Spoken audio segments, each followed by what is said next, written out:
Umar bin Khattab radhiyallahu anhu sangat tegas dalam agama Allah ini. Tidak main-main kalau memang hal itu perlu ketegasan. Dalam sebuah kisah pernah ada seorang Yahudi dengan munafik. Yang munafik ini hutang dari orang Yahudi. Kemudian tiba masa si Yahudi menagih dari munafik bilang nggak ada uang kamu sama saya. Cekcoklah dua orang ini, lalu diambil kesimpulan kita berhukum aja. Waktu itu Nabi SAW masih hidup. Maka datanglah keduanya ke Nabi SAW. Nabi SAW melihat sesuai dengan data-data yang ada, Yahudi punya hak. Kata Nabi SAW, berikanlah haknya si Yahudi ini. Karena memang kamu berutang sama dia, ada buktinya, jelas. Ternyata keluar, munafik ini tetap bilang saya nggak mau bayar. Belum puas cari orang lain, dicarilah Abu Bakar. Temu Abu Bakar, siapa setelah Nabi SAW? Abu Bakar, orang yang dianggap dimuliakan, datang ke sana. Memperlihatkan kasus kepada Abu Bakar, dipaparkan. Abu Bakar berhukum seperti hukum Nabi SAW. Bahwasanya haknya Yahudi. Ternyata pulang, keluar dari rumah Abu Bakar, si munafik belum puas juga. Saya belum mau bayar. Baik, Yahudi bilang, kalau begitu kita cari orang lain. Kamu mau? Iya. Siapa? Umar bin Khattab.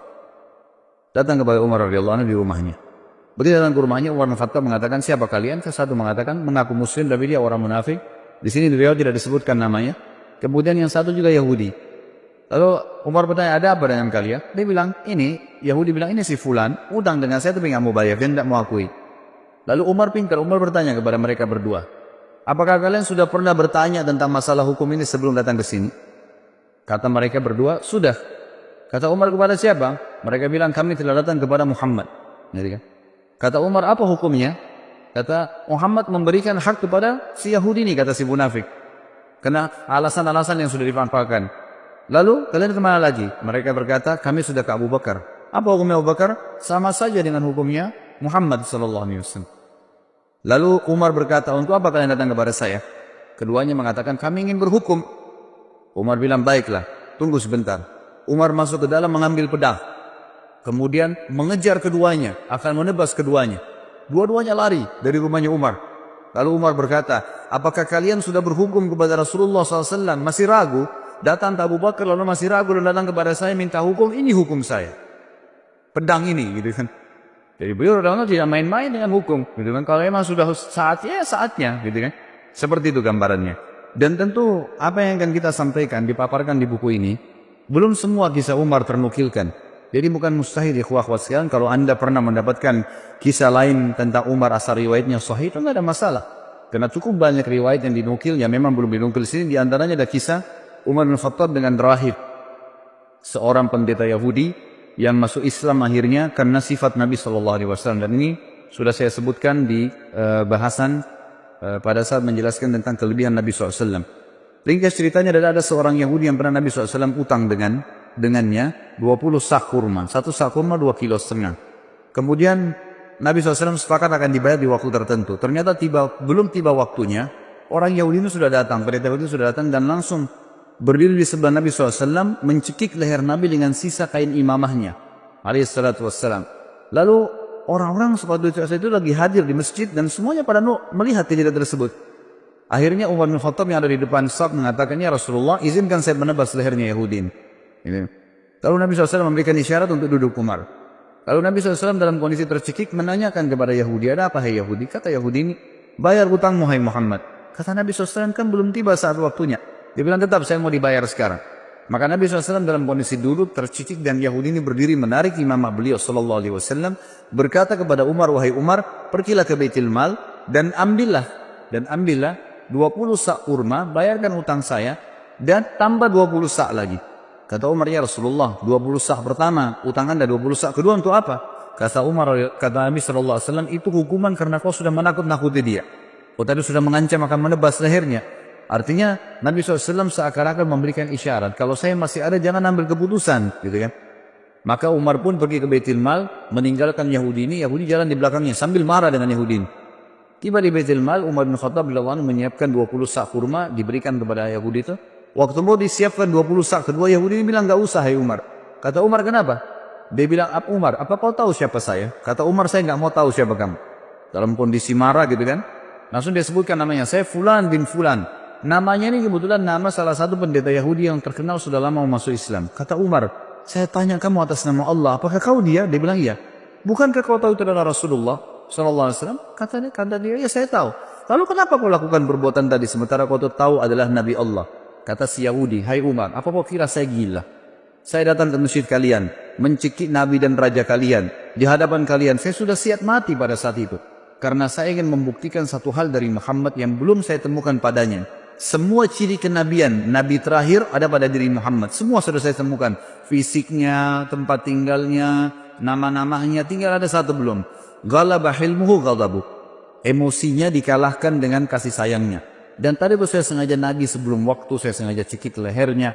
Tujuannya untuk memancing emosinya. Ternyata memang kasih sayangnya mengalahkan emosinya. Dan sekarang saya mengucapkan Umar, asyhadu an la ilaha illallah wa anna Muhammad Rasulullah. Ini syahadat orang tersebut di depan Umar radhiyallahu anhu. Ini diantara kisah yang belum dinukil tentunya.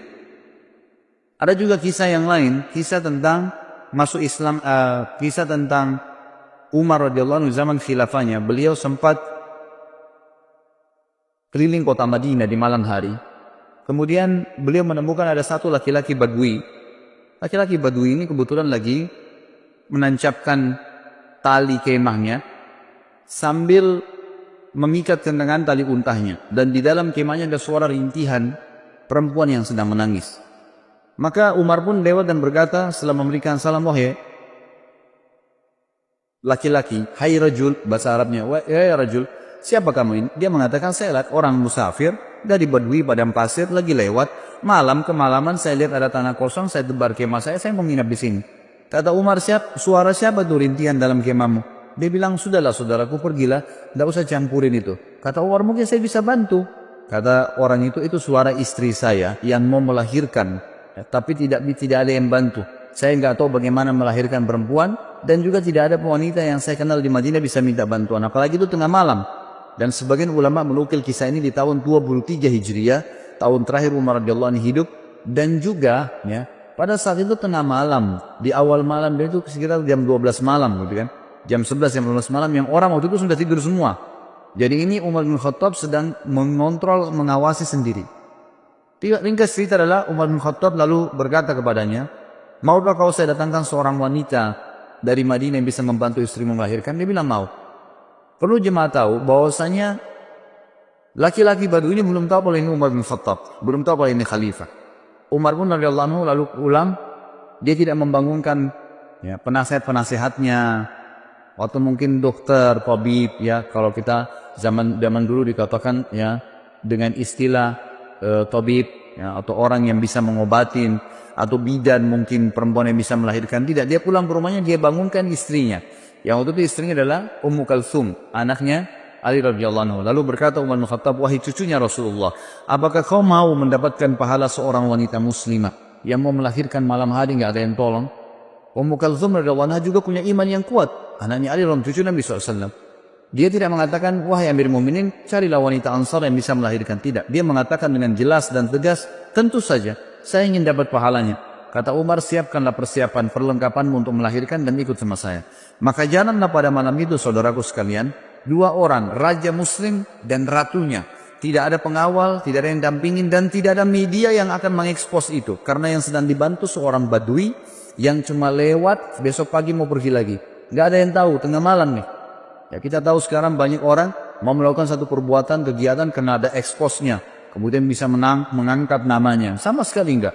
Jalanlah keduanya tiba di kemah orang Badui tersebut. Ringkas ceritanya, kata Umar bin Khattab kepada istrinya, masuklah ke kemah dan selesaikan tugasmu. Istrinya pun akhirnya membantu wanita tersebut melahirkan. Gak lama kemudian sementara menunggu tentu Umar bin Khattab ngobrol sama orang Badui ini. Dan orang Badui belum tahu kalau Umar bin Khattab. Ngobrol-ngobrol aja.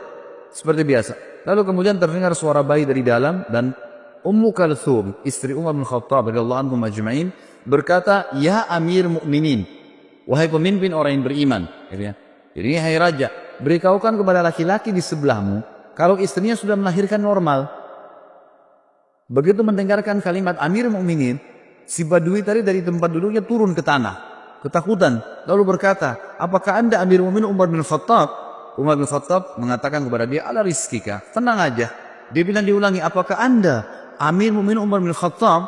Kata Umar, "Iya." saya ambil memimpin Umar bin Khattab, dan yang membantu tadi melahirkan istrimu itu adalah Ummu Kalthum, anaknya Ali bin Abi Thalib, cucunya Rasulullah SAW.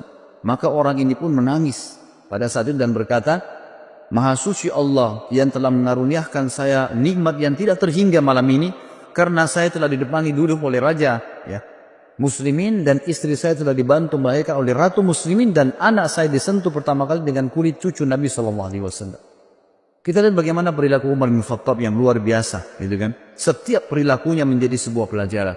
Kisah yang lain juga, Umar bin Khattab radhiyallahu anhu pernah satu malam jalan, kemudian menemukan di luar kota Madinah tentunya ini kisah yang sahih adalah di luar kota Madinah.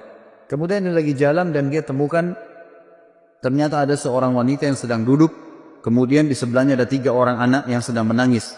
Kemudian Umar bin Khattab pun datang sambil mengatakan, Assalamualaikum wahai pemilik cahaya api itu. Lalu wanita itu menjawab, setelah itu Umar mengatakan, apakah engkau mengizinkan aku mendekat? Kata wanita itu, mendekatlah tapi dengan sopan, kalau enggak pergilah. Kata Umar bin Khattab pada saat mendekat, ada apa? Wahai hamba Allah, dia bilang, dan kenapa anak-anakmu menangis? Dia bilang, saya sudah berapa hari enggak makan, anak saya kelaparan, butuh makanan. Terus apa yang kamu masak di panci? Yang saya masak di panci sebuah batu yang saya masukkan supaya anak-anak saya kira saya masak, dan ini sudah 3 hari berjalan. Sementara Amir Mukminin tidak perhatian kepada kami. Dia tidak tahu kalau ini Umar bin Khattab.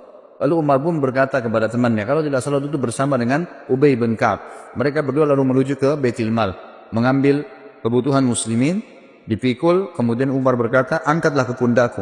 Kata Ubay, biar saya yang angkat Amir Mukminin. Kata Umar, angkat ke pundakku sampai 3 kali. Ubay terus mengatakan, biar saya ambil pemimpin. Kata Umar, apa kau ingin memikul dosaku pada hari kiamat? Maka Ubay pun diam. Lalu pergilah mereka berdua bersama. Lalu Umar bin Khattab, dalam riwayat ini dikatakan, meniup panci yang tadinya apinya sudah mulai redam, sampai terlihat asap dan percikan-percikan api berada di antara jenggot beliau. Dan waktu itu Umar bin Khattab memiliki jenggot yang sama Nabi SAW sampai ke dadahnya radhiyallahu anhu. Kemudian beliau meniup-niup di tengah malam, seorang raja meniup api panci untuk memasakkan masyarakatnya. Setelah terbakar api tersebut, lalu Umar bin Khattab mengatakan kepada ibu tersebut, taburilah gandum di atas air, lalu Umar yang mengaduknya. Terus diaduk sampai menjadi kental, menjadi makanan. Ditaruhlah garam, ditaruhlah segala kebutuhannya, kemudian setelah itu diberikanlah makan oleh Umar bin Khattab. Dikatakan, berikan saya nampan, dikasih nampan, ditumpah, kemudian diberikan makan anak-anak tersebut sampai semua kenyang. Setelah kenyang, kata Umar, ambillah ini semua. Lalu ibu tersebut berkata, sungguh demi Allah kau lebih baik daripada Amir Mukminin. Ya tidak tahu kalau ini Umar bin Khattab. Kata Umar, janganlah berkata begitu wali ibu. Kalau kau satu waktu bertemu dengan Amir Mukminin, kau pasti akan menemukan saya ada di sana. Gitu kan? Hanya begitu saja. Lalu Umar bin Khattab memegang tangan Ubay, sama-sama keluar. Kata Ubay, waktu Umar bin Khattab, Amir Mukminin meninggalkan tempat tersebut, lalu dia menyelip di antara semak belukar seperti binatang buas yang sedang mengintai mangsanya. Dia dengan teliti ke arah ibu tadi sama anak-anak itu. Lalu setelah itu dia lihat anak-anak tersebut yang tadinya nangis, tidur, bangun, bermain, ceria, gitu kan. Lalu Umar bin Khattab mengangkat kepalanya, seakan-akan berhenti untuk memata-matai dan berkata, segala puji bagi Allah yang selamatkan saya dari orang-orang ini yang akan menuntut saya pada hari kiamat. Perilaku yang sangat luar biasa dari seorang yang beriman kepada Allah subhanahu wa ta'ala. Dan cukup banyak kisah yang berhubungan dengan hal-hal yang seperti ini. Umar bin Khattab radhiyallahu anhu juga pernah memberikan pelajaran tentang masalah takdir. Sebagaimana didukung dalam banyak riwayat-riwayat sahih, teman-teman yang pegang buku bisa di halaman 276 sampai 277, kisah yang berhubungan dengan masalah itu. Umar bin Khattab radhiyallahu anhu pernah menuju ke negeri Syam, dan di negeri Syam itu ternyata ada satu wilayah yang akan dimasukin, terkenal ada penyakit taun. Ya, sebelum keluar ke negeri Syam, masih dari kota Madinah, gitu kan. Riwayat sahih menjelaskan masih di kota Madinah. Lalu pada saat itu ada seorang panglima perang, Abu Ubaidah bin Jarrah radhiyallahu anhu, yang terkenal juga, salah satu yang terkenal, Amin Hadil Ummah, orang yang paling terpercayanya umat Islam, gitu ya. Waktu itu Umar bin Khattab mengatakan, waktu mau keluar, dikatakan negeri yang Anda mau pergi ini oleh sebagian sahabat ada penyakit taun. Taun itu penyakit yang memang Nabi SAW larang kita masuk ke sana kalau ada penyakit itu. Dan kalau kita sedang ada di satu lokasi yang ada penyakit itu, maka otomatis kita dilarang keluar. Ini khilaf di antara ulama tentang masalah bahasa Indonesia itu penyakit ini. Ada yang mengatakan kusta, ada yang mengatakan menyebutkan beberapa jenis penyakit, tapi saya tidak terlintas sekarang nama-namanya. Ringkas cerita adalah Umar bin Khattab mengatakan, kalau begitu kita urunkan niat dulu, jangan dulu pergi. Lalu Abu Ubaidah radhiyallahu anhu datang mengatakan, wahai Amir Mu'minin, apakah anda lari dari takdirnya Allah? Kata Umar bin Khattab, saya lari dari takdir Allah ke takdir Allah yang lain. Nah, jadi maksudnya di sini, selama masih berhubungan dengan perilaku seorang hamba, perilaku pilihan, makan atau tidak, minum atau tidak, tidur atau tidak, keluar atau tidak, semua itu adalah pilihan ikhtiar, gitu kan? Kalau kita mau keluar ternyata khawatir ada gelap, badai, hujan, panaskah, kita lalu memilih lebih di rumah, berarti kita sedang memilih takdir Allah yang lain. Itu maksud Umar radhiyallahu anhu, kan gitu. Maka Umar mengatakan, saya lari dari takdir Allah kepada takdir Allah yang lain. Lalu Umar berkata, wahai Abu Ubaidah, seandainya yang mengucapkan itu bukan kamu, artinya masa kamu yang bisa mengucapkan seperti itu sementara kamu ini adalah orang yang paling terkenal, gitu kan? Lalu akhirnya Umar bin Khattab pun membiarkan. Dalam riwayat yang lain Abu Ubaidah mengatakan, baiklah saya yang akan pergi ke sana. Maka dia pun berangkat. Umar bin Khattab sempat memeluk Abu Ubaidah, mengetahui ini pasti akhir hidupnya, gitu ya. Pergilah mereka pada saat itu. Yang dalam riwayat ini, tapi riwayat ini mengatakan Abu Ubaidah nggak jadi keluar, tetap aja di Madinah. Dan akhirnya ditunggulah berita. Umar terus menyebarkan berita, siapa yang punya berita tentang taun, penyakit taun dari Nabi SAW. Abdurrahman bin Auf, sahabat Nabi yang lain radhiyallahu anhu, sempat waktu itu tersibukkan dengan beberapa kegiatan. Lalu pada saat dengar orang lagi ngumpul bersama Umar bin Khattab, dia pun datang lalu mengatakan, saya memiliki kabar dari Nabi SAW. Ya, dan ini riwayat disebutkan dalam riwayat Bukhari tentang kisah ini. Dia mengatakan, aku mendengarkan Nabi SAW bersabda, idza sami'tum bihi bi ardin fala tuqaddimu alaih, wa idza waqa'a bi ardin wa antum biha fala takhruju firaran minhu. Jika kalian mendengarkan taun terjadi di satu daerah, maka kalian jangan ke sana. Dan jika kalian bila itu terjadi pada satu kaum, sedangkan kalian berada di dalamnya, maka kalian jangan keluar darinya atau menghindarinya. Maka Umar pun akhirnya bertahmid, mengatakan, alhamdulillah, segala puji bagi Allah yang telah membantu aku untuk mengambil keputusan yang tepat. Juga Bapak Ibu sekalian, ada kisah yang menarik tentang, atau syubhat seringkali kalau Anda baca buku sejarah, Anda temukan tentang ada sering ahli-ahli sejarah Islam juga menulis buku, yang mereka mengatakan Umar bin Khattab tidak menyenangi Khalid bin Walid. Tidak menyenangi Khalid bin Walid. Terbukti Umar bin Khattab melenserkannya dari jabatannya sebagai pimpinan perang. Penulis buku ini meluruskan masalah itu. Beliau mengatakan ini pemahaman yang salah. Umar bin Khattab mencopot Khalid bin Walid dari jabatannya bukan karena Umar bin bencinya. Dan nanti akan beliau katakan bukti. Tetapi Umar bin Khattab sendiri menyebutkan dalam riwayat, ya ini disebutkan dalam Tarikh At-Tabari, ya, disebutkan oleh penulis buku menukil dari situ ya. Beliau mengatakan Umar sempat berkata, sesungguhnya aku tidak mencopot Khalid karena kemarahan atau pengkhianatan, tapi orang-orang telah terfitnah olehnya. Aku khawatir mereka akan disandarkan kepadanya. Maksudnya nanti orang-orang menganggap Khalid bin Walid jadi penyebab menang perang. Jadi fitnah, orang sudah tidak bergantung lagi sama Allah. Maka aku copot gara-gara itu. Dalam riwayat lain dijelaskan bahwasanya pernah terdengar oleh Umar bin Khattab Khalid bin Walid ini berkhianat. Beritanya begitu di harta rampasan perang. Lalu Umar bin Khattab dari Madinah mengutus Bilal. Perlu ikhwah dan akhwat sekalian tahu, teman-teman tahu bahwasanya Khalid bin Walid ini dulu pimpinan, ya, tuan Sayyid di Mekah, gitu kan. Dan Bilal adalah seorang budaknya Umayyah bin Khalaf. Ya. Jadi dulu kondisinya tuh secara kejiwaan, ya, orang walaupun sudah masuk Islam, Bilal masih merasa Khalid bin Walid ini dulu tuan, gitu kan, terkenal. Merasa Khalid bin Walid ini dulu tuan, gitu kan, terkenal. Bila Umar ingin menghilangkan perasaan itu dari Bilal dan juga ingin mendidik kaum muslimin tentang sebuah poin penting, tidak ada fanatisme dalam Islam. Maka Umar radhiyallahu anhu mengutus Bilal, mengatakan, wahai Bilal, pergilah ke pasukan muslimin yang dipimpin oleh Khalid bin Walid. Lalu bacakan suratku ini di pada Khalid, sementara Khalid kamu suruh tidur di tanah dan kamu letakkan telapak kakimu di pipinya. Ini perintah yang memang berat gitu ya, bagi Bilal berat dan satu perilaku yang aneh gitu, tapi dilakukanlah. Bilal patuh. Bilal mengatakan, baiklah Amir Mu'minin.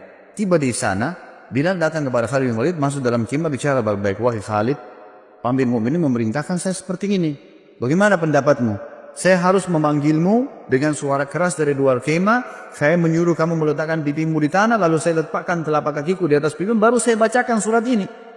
Khalid bin Walid waktu itu memang lagi diuji juga imannya. Dia mengatakan, wahai Bilal, kita sudah masuk Islam, lupakanlah masa jahiliyah. Lakukan apa yang Amirul Mukminin perintahkan. Maka Bilal pun keluar dari kemah lalu teriak dari luar mengatakan, wahai Khalid ibn Walid, keluarlah, keluar. Gitu ya. Begitu keluar, letakkanlah pipimu di tanah dan aku akan letakkan telapak kakiku di pipimu sebagai perintah dari Amir Mukminin. Semua pasukan lihat.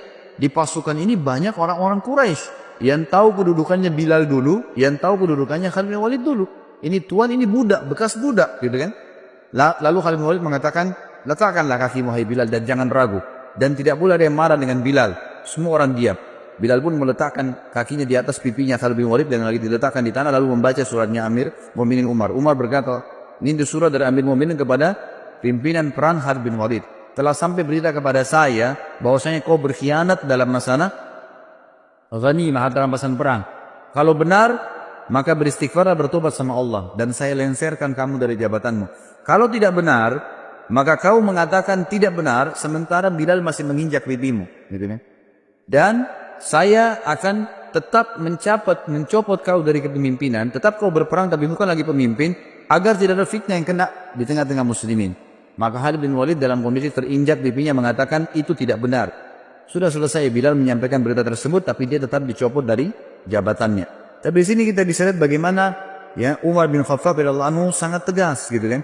Tapi bukan berarti belum benci Khalid bin Walid. Terbukti pada saat beliau meninggal dunia atau akan meninggal dunia, sempat Umar bin Khattab berkata, seandainya Abu Ubaidah masih hidup, karena Abu Ubaidah tadi sudah mati. Ya, dalam beberapa riwayat waktu dia pergi ke tempat yang ada taun, maka aku akan mengangkatnya menjadi penggantiku. Sebab kalau aku ditanya oleh Rabbku hari kiamat, kenapa engkau memilih Abu Ubaidah? Aku akan mengatakan bahwasanya aku mendengar hamba dan kekasihmu Muhammad sallallahu alaihi wasallam bersabda, likulli ummatin amin wa aminu hadhil umma Abu Ubaidah bin Jarrah. Setiap umat memiliki orang kepercayaan dan orang kepercayaan umat ini adalah Abu Ubaidah bin Jarrah. Kalau seandainya Khalid bin Walid masih hidup, ini kata Umar bin Khattab, ini saksi bahasan kita, kemudian pasti aku akan mengangkatnya untuk menjadi penerusku. Dan pada saat aku ditanya oleh Allah hari kiamat, oleh Rabbku, kenapa engkau memilih orang ini? Aku akan mengatakan, karena hamba dan kekasihmu Muhammad SAW telah bersabda, Khalid bin Walid sayfun min suyufillahi sallallahu alal musyrikin.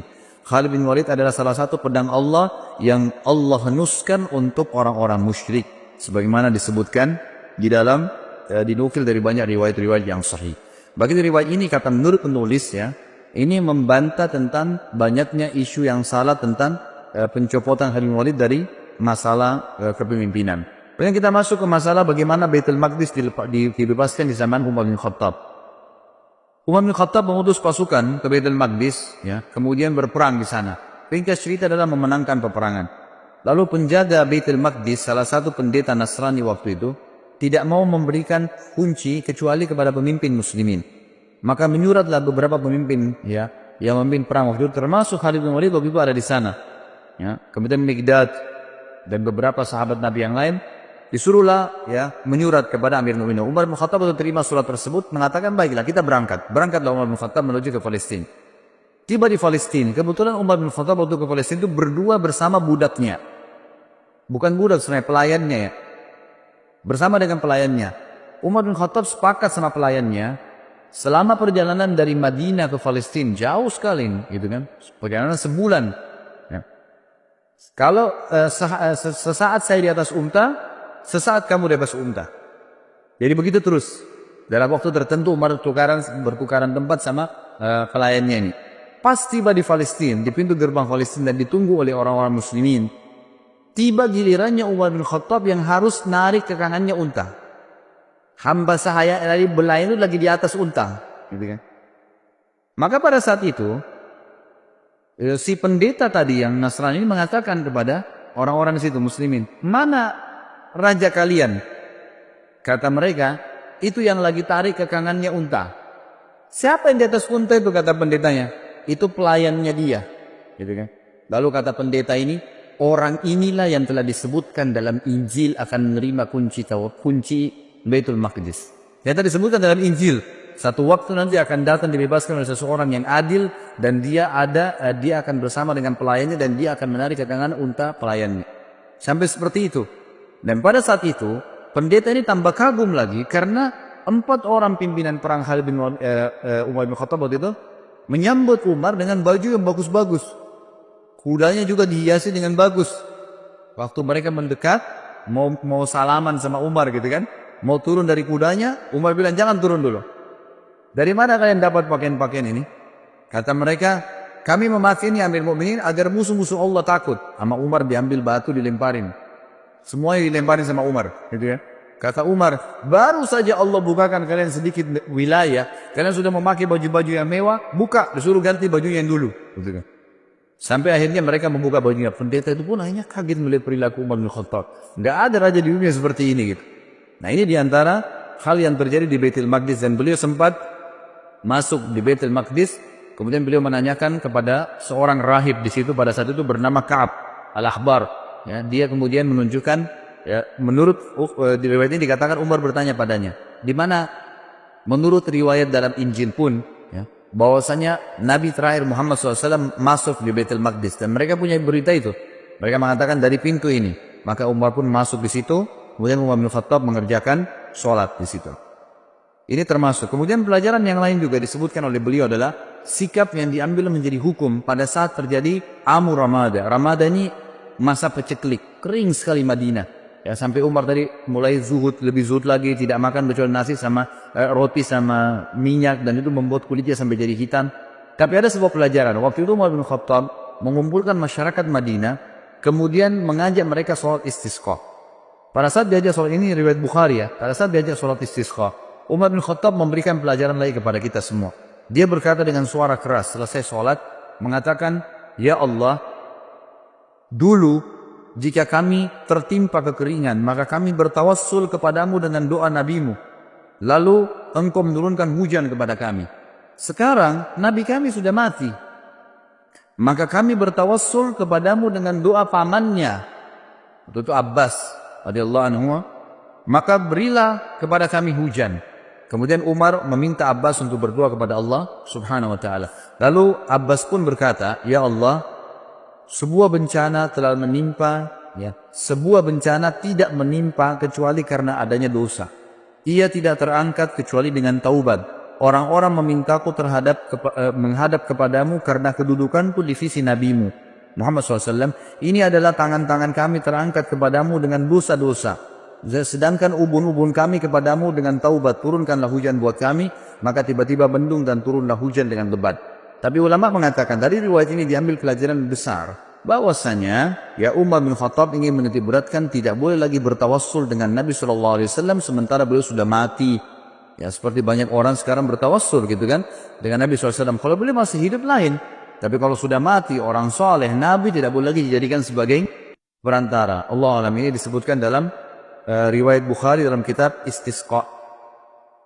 Kemudian kita masuk ke masalah bagaimana berpisahnya dengan Umar radhiyallahu anhu. Nanti kematian beliau, gitu kan.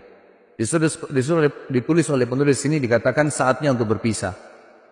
Umar bin Khattab sering kali berdoa, disebutkan dalam riwayat Bukhari. Beliau selalu mengatakan, Allahumma rzuqni syahadatan fi sabilik waj'al mauti fi baladi rasulik sallallahu alaihi wasallam. Beliau mengatakan, ya Allah, karuniakanlah kepadaku syahadah, mati syahid di jalanmu, dan jadikanlah kematianku di negeri Rasulmu, ya, di Madinah maksudnya. Maka pada saat itu Hafsah berkata, wahai ayahku, bagaimana bisa Allah menyatukan keduanya? Anda ingin mati syahid, tapi mati syahidnya di kota Nabi. Sementara waktu itu Madinah menjadi ibu kota Islam yang sangat kuat. Mustahil bisa diserang. Pasukan Islam sudah menyebar kemana-mana. Persia sudah runtuh. Sebagian besar wilayah Romawi sudah runtuh. Jauh sekali orang-orang kalau mau menyerang Madinah. Bukan seperti di zaman Nabi SAW yang masih dekat. Orang Mekah, suku-suku Arab masih ada yang belum masuk Islam. Ini sudah habis semuanya gitu kan. Maka Umar mengatakan, ya'ti bihallah insya Allah akan datangkan kalau Allah mau. Ya, betul. Ya, beranjak daripada kisah ini, beranjak daripada doa ini, maka ada sebuah ya kisah yang harus diketahui, bahwasanya Mughirah ibn Syu'bah radhiyallahu anhu, salah satu waktu itu gubernur yang ditunjuk oleh Umar bin Khattab di Irak, dalam sanad yang sahih, menulis surat kepada Umar bin Khattab mengatakan, wahai Amir Mu'minin, saya memiliki seorang budak. Budak ini bernama Abu Lu'lu', gitu. Orang Majusi. Orang ini mahir, bisa buat senjata, bisa buat pedang, bisa buat perisai, bisa buat macam-macam. Bahkan dia bisa membuat alat yang untuk mengalirkan air. Orangnya pintar sekali. Izinkanlah dia masuk ke Madinah, wahai Amir Mu'minin. Waktu itu Umar bin Khattab tidak pernah mengizinkan orang-orang yang belum masuk Islam itu masuk ke Madinah. Kalau sudah masuk Islam lain.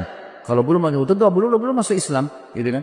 Dimasukkan untuk membantu muslimin agar bermanfaat. Dan Umar bin Khattab menolak awalnya. Kedua, Mughirah bin Syu'bah terus mendesak sampai hanya Umar bin Khattab izinkan. Waktu itu Mughirah bin Syu'bah meminta bayaran dari budaknya ini setiap hari kalau nggak salah 100 dirham pembayaran dari hasil kerjanya, gitu kan? Maka dia pun datang Abu Lu'lu' kepada Umar mengatakan, wahai Amirul Mukminin, ini Mughirah menyiksa saya. Banyak yang diminta 100 dirham, padahal ini kecil untuk hasil dia. Kata Umar, 100 dirham kecil dari pendapatan kamu yang kamu lakukan. Begitu banyak pendapatan yang didapatkan, bisa masuk sampai ribuan dirham dalam sehari. Maka itu kecil sekali. Dia pun akhirnya jengkel dengan Umar bin Khattab dan ini awal masalah. Maka dia pun akhirnya setiap kali ketemu Umar marah. Kesannya kayak marah gitu. Ya, kenapa Umar bin Khattab tidak membela dia? Lalu satu waktu Umar lagi lewat dan berkata, apa yang kamu lakukan? Dia mengatakan, saya sedang mempersiapkan sesuatu, wahai Amirul Mukminin, untuk Anda yang umat Islam tidak akan lupakan. Gitu kan? Orang-orang tidak paham begitu. Lalu Umar bin Khattab berkata kepada orang sekitarnya, kayaknya hamba saya ini sedang mengancam saya. Dia berusaha untuk membunuh saya. Ya, akhirnya dia membuat pisau khusus yang sangat kuat dan bermata dua. Dia pun akhirnya pada saat Umar bin Khattab masuk ke masjid, waktu itu menjelang sholat duhur, dan dia pun menyelip masuk di shaf, dan baru saja Umar bin Khattab takbir sudah ditusuk oleh Abu Lu'lu'. Begitu ditusuk, orang-orang tidak tahu. Terutama di sisi kanan kiri masjid. Tidak ada yang tahu. Yang tahu cuma di belakang ya Umar bin Khattab, dan itu adalah Abu Musa al-Ash'ari radhiyallahu anhu ajma'in. Lalu kemudian Umar bin Khattab tertusuk dan sempat terdengar suara mengatakan, Umar mengatakan, aku telah dibunuh oleh anjingnya Majus. Maksudnya si Abu Lu'lu' itu. Lalu Umar bin Khattab jatuh dan Abu Musa yang mendekati Umar, lalu Umar memegang tangannya sambil berkata, ya lanjutkanlah sholat wahai Abu Musa, jadi imamlah kamu. Kemudian Abu Lu'lu' ini karena panik dan di sekitar Umar yang di saf-saf yang dekat tahu kalau dia sedang menusuk, maka dia berusaha menusuk semua orang yang di sekitar dia sampai dia melukai 13 orang. Dan 3 orang sempat mati terbunuh bersama Umar, tentunya mati syahid nanti berempat, gitu kan? Tapi 3 orang ini mati di masjid, yang 10 orang luka parah gitu. Nah pada saat ada kejadian tersebut, sahabat sudah tahu kalau ini orang membunuh Amir Mu'minin, menusuk, maka dia melemparkan jubahnya ke arah wajahnya sehingga tidak melihat dan dikeroyokin. Pada saat itu dia tahu dia akan mati, lalu dia mengambil pisau tersebut dan menusukkan ke lehernya sendiri. Meninggallah Abu Lu'lu' ini, dalam kisah sahih ini disebutkan. Dan ini yang luar biasanya, semoga Allah berikan